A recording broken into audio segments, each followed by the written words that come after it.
In verse 46, when he had sent them away, he departed to the mountain to pray. Now, what was Jesus praying about?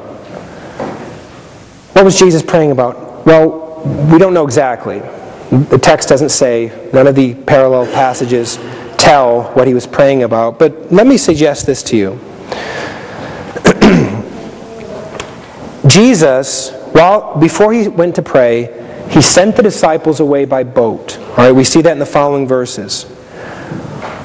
While they were in the boat, this tremendous storm comes up against them.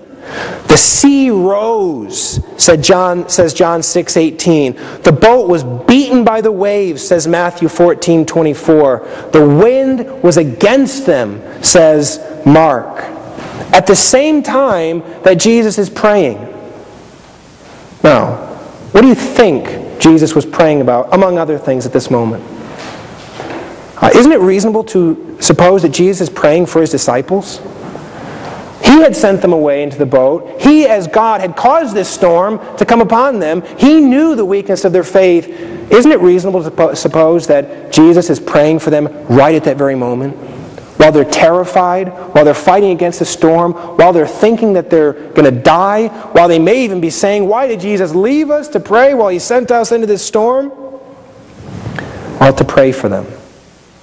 To uphold them specifically in their trial. You see, the intercession of Jesus Christ is particular. And friends, if we could grasp that the intercession of Jesus Christ on behalf of you and me is particular, I believe it would change the way that we face trials.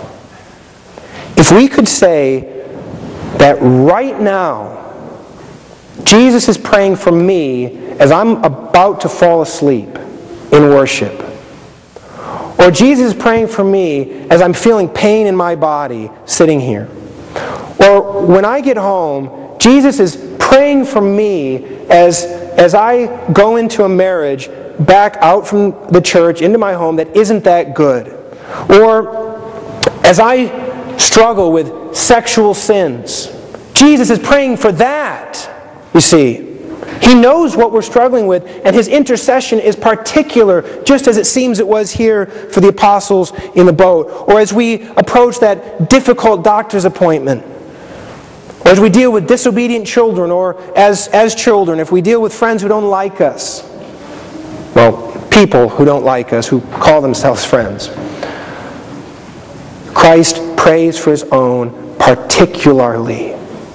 And that ought to change the way that we go through trials. That we can say to ourselves, Jesus is praying for me about this right now.